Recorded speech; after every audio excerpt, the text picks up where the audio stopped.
Hi guys, it's Ross. Hope you're having a great day. Today I wanted to do a news updatey thing. Now I haven't actually heard any of this on the news. This all been heard on the interwebs. But today I bought a paper and there is information. If you're interested, this paper is the which is basically the more concise version of the Independent. It was only 20p, so it was the cheapest paper in the shop, and I was like, oh, I'll pick that up. But it's probably the best paper I've ever read, because I've came up with two really interesting bits of information that haven't been reported generally on the news. First thing is apparently councils are to be given powers to ban protesters. Now this is going to peaceful protests could be outlawed on the grounds that they might annoy nearby residents. Now these powers have been granted to councils. They've got to go. They haven't been fully granted yet, but they're well on the way. The powers are contained within a little. Well, let me read you what it says, and let me read you how I interpret it.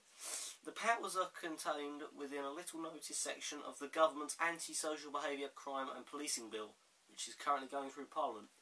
Now I read that as the powers are being hidden within a little notice hidden within Anti-Social Behaviour, Crime and Policing Bill. I don't know how you would interpret that, but by the sounds of it, they don't want people to know. It also the excuse Parliament have given is it's to tackle drinking and aggressive begging and dog fouling in specific areas. But one of the specific areas they've outlined is virtually the whole of London, anywhere outside Buckingham Palace, Trafalgar Square, where the Million Man March anonymous protesting was going on, outside Parliament, and across the river from Parliament. Now, the key thing to this bill is that it's extremely loosely worded. So it doesn't specify the context in which the powers can be used. So obviously that leaves a little room for jiggling about. Second piece of news: the Tory Party has decided to go 1984 style, and they've deleted half of their loads and loads of speeches from sort of the 90s and previously that doesn't agree with what the current policy is. They've completely removed decades of worth of speech, and they've also updated files. Not only have they deleted some speeches, they've reworded them. So they've taken speeches, Thatcher speeches, and other various speeches, and they've rewritten the transcripts and changed what has been said. Apparently, they've also sent a legally binding document to lots and lots of press companies demanding that they wipe their archives. Right guys, so I hope you enjoyed this video. I'm sorry it was a bit, I'm not sure. I'm sorry I haven't made a video, that's what I meant to say. I'm sorry I haven't made a video in quite a long time.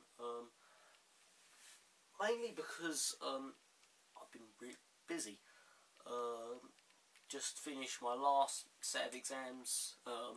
We now have exams every 3 months until I finish school. I've been having to apply for college courses and apprenticeships. I feel really bad actually, because every time I make a video I explain why I haven't been making videos. Another problem that I'm encountering is, if you can see at the moment, the angle the sun is, it looks quite dark in this room. Show off my hair, it looks like I've only got hair there. Anyway, and it's only 3 o'clock and the sun is actually setting. So what happens at the moment is I leave to go to school at 8:30, and it's basically sunrise, and I get back from school I get back usually about 3:05. I wasn't at school today though. I'll get back at 3:05 and the sun's setting, so I'm not actually getting much sunlight at all. So the problem is, if I want to make a video, I've got to use the artificial lighting. I don't really like it I don't like it in videos. They always seem a bit more shallow.